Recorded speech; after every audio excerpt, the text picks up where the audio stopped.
Aircraft making a condensation trail is very similar in many ways to when you go outside on a cold day and exhale. You create a condensation trail. That little cloud is a condensation trail. Now, if you take a 2-mile walk on a cold day and you can turn around and you can see your condensation trail tracking all the way back for 2 miles. That's how crazy it is to think that what we're looking in the sky is actually condensation trails. The contrails, not the chemical, the contrails occur because of cold air, minus 30. It takes a high altitude, around 30,000 feet plus.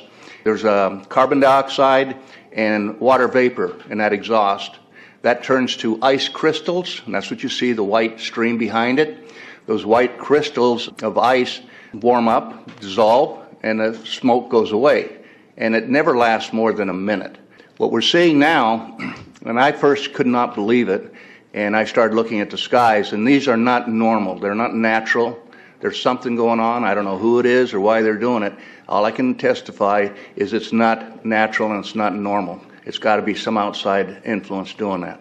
Thank you. I'm here to give you testimony that chemtrails, they're not contrails, are indeed real. They're spraying almost every day. I watch the clouds and watch the spraying program going on.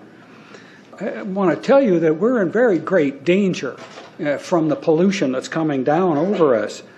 And we've been led astray by the military-industrial complex, and they're responsible for the cloud's creation and weather manipulation programs. They're dark operations. That's why they're not out in the media. I look around and I see people are starting to look up and see this.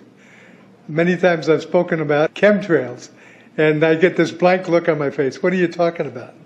I'm saying, look up. As a pilot, before I fly, I look up. And so, boy, they're really out there working. When you look up at the sun and you see a white haze, that is aluminum floating in the air right now, and it's coming from the aircraft.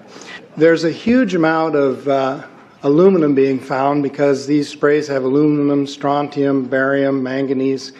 And there's a lot of argument that aluminum is very common to be found. But aluminum is only common in a bonded form. It's not common in a free form, and we're finding high rates of free aluminum in the soil, which is not natural. The metal compounds that are being used are environmentally dangerous. We need to be monitoring them. We need to be testing them. Okay, these previous guys, I watched exactly what they do, and yes, they are correct. I've seen exactly the same stuff, so ditto marks on those. You want some figures? Okay, latest water test, tested the rain.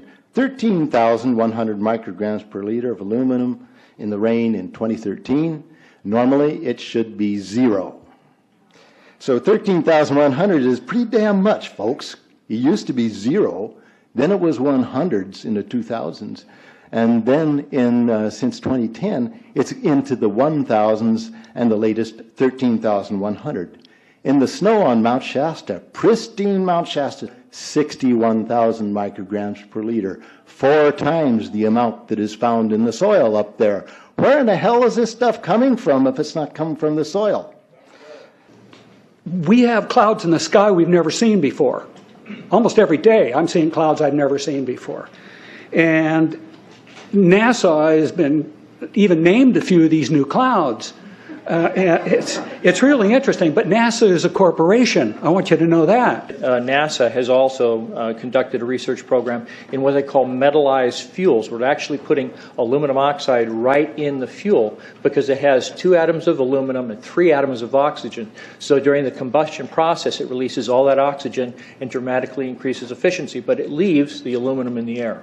We got things coming from sky down, and it's a huge, huge problem. Because as it comes down, what happens is a couple of things. Is that it actually is in our air, we breathe it. And as we breathe it, it's actually going to go up through our nostrils, into our brain, easiest access to our brain frontal lobe. The contaminants that have been identified, which already been mentioned, are aluminum. Aluminum is the #1 free radical generator to the brain to cause early apoptosis, which is early death of brain, and it begins to set off the scar tissue, which we call the amygdalin, which is part of the chemical matrix related to Alzheimer's. I'm a neurologist practicing in Reading for 17 years, and in the past 5 years, I have seen the number of patients with Alzheimer's disease, Parkinson's, and other neurodegenerative diseases tremendously increased, almost quadruple. I became interested in chemtrails about 8 years ago when I was in Hawaii, and the Hawaiians are really being very vocal about it. I concur about the increase in number of Alzheimer's. They have been able to take the aluminum and micronize it, which means it'll stay up longer. But it also means, and I don't know if any of you have noticed some metallic taste in your mouth when they're spraying, but you inhale that, it goes up through your cribriform plate and through your sinuses and into the brain. As you heard, to spray nanoparticles, very small particles. These nanoparticles, they basically trigger a programmed cell death in the brain, and that is the ultimate path we see in Alzheimer's. That's problem number one, because when we look at the Alzheimer issue, we say those are the old. The real problem is, and the real scare I have, is as I am a father of 2, I am a grandfather of 3. So the drama is our children. ADD started in the 70s. Autism was not on the radar. There was no documents, there was no information. It was 1 in 100,000 children. Today, what we have is 1 in 48 boys. I was part of the early group that was looking for aluminum in ADD and ADHD.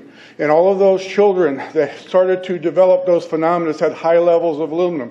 When we figured out protocols to detox them out, to free the body of those particular contaminants, what happened is that their brains came back. When we do this to the age, it doesn't come back as quick, but it will come back. But I'm seeing Alzheimer's in 56 years old. Back in the 70s, Alzheimer's when you were 80. If you remember 8 to 10 years ago, there was this big move to get rid of aluminum from underarm deodorant because it causes Alzheimer's. Look what they're doing to us now. I want to give you a little bit of history on the background behind nanoparticles has been described before. A nanometer is 1/1000th of a meter. It's very small. In fact, if you have particles, say, that are 40 or 50 nanometers across, you can take and line 50 of them up next to a single red blood cell. These things are extremely tiny. They're pervasive. The collapse and decrease of agriculture is something I worry about even more than the previous info about autism and Alzheimer's. Believe me, I'm seriously concerned with what I'm watching. As a wildlife biologist, I've been watching the ecosystem collapse. When you lose all your stream organisms, when you have aluminum overload in your streams, you're killing your microbial bacteria and you're disrupting the entire ecosystem. So it goes way beyond just a little bit of pollution. How did Monsanto know to create aluminum-resistant plants? I don't think I've heard anybody ask that question. Okay. Insects. I've done studies in Siskiyou County. They're at 20% of normal. The aquatic insects basically made a nosedive in 2006 to about 20% of normal. So far this year, I've sampled 200 trout stomachs. 98% of them are empty. So sorry about the trout fishing, fellows. The mayflies, stoneflies, dipterus, and caddisflies are damn near gone. The terrestrial sampling is down to about 20% of normal, except for pest species like ants. We're seeing a loss of the major bird species, and as the gentleman said, the ecosystem is unraveling, and Audubon's been telling you that for years.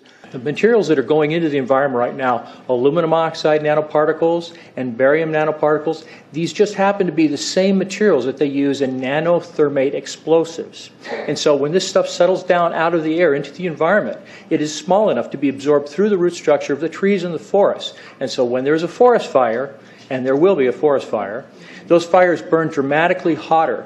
The point is that the cost of firefighting, the cost in the healthcare system have nearly doubled in the last 10 years. The amount of acreage is lost because of fires. The impact on human health is dramatic. I personally tested water and aluminum, and I found aluminum had 47 times the normal expected amounts. Strontium had 10 to 20 times the amounts.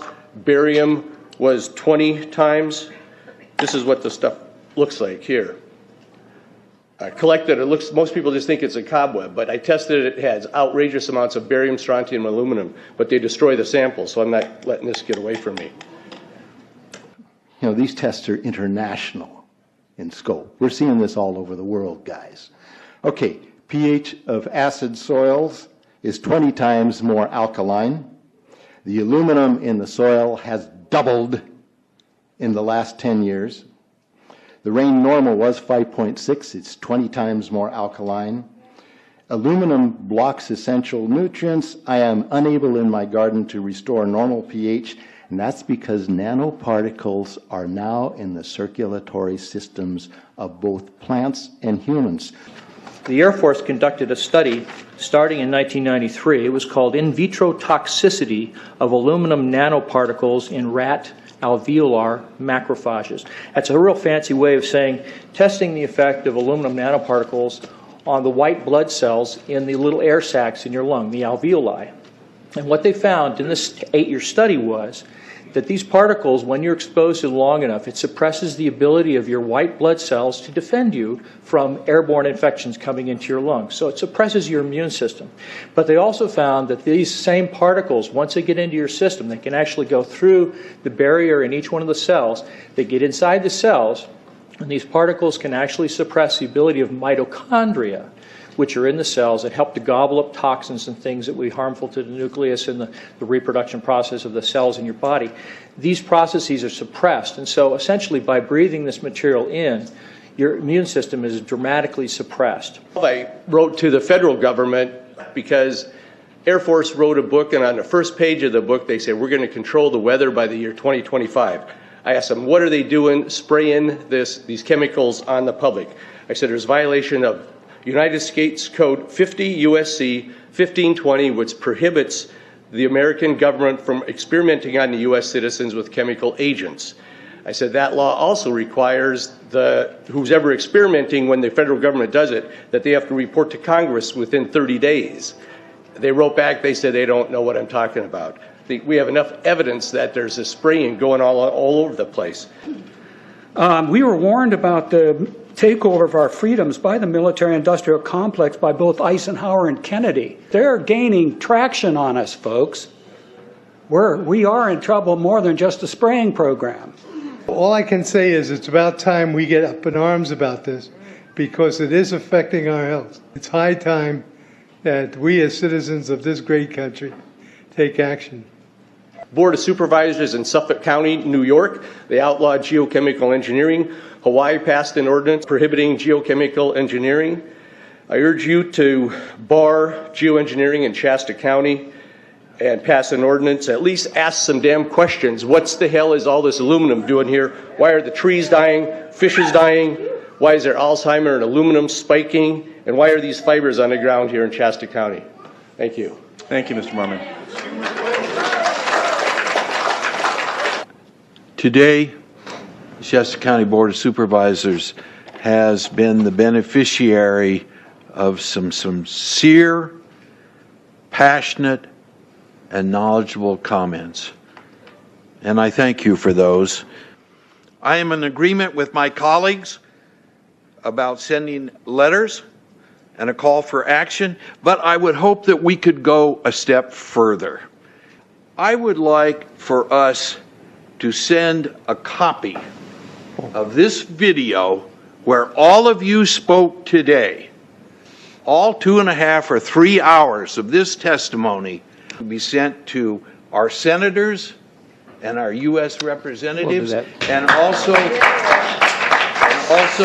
our representatives in the state of California. We'll do that. Let them listen to the passion that came out of this meeting today. Thank you. You have the motion in front of you. I think it's understood. All in favor, say aye. Aye. Any opposition? Motion passes unanimously.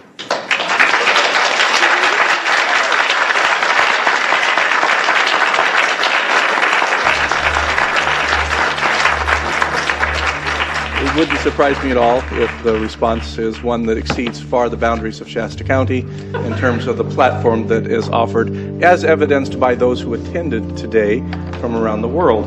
That's very impressive.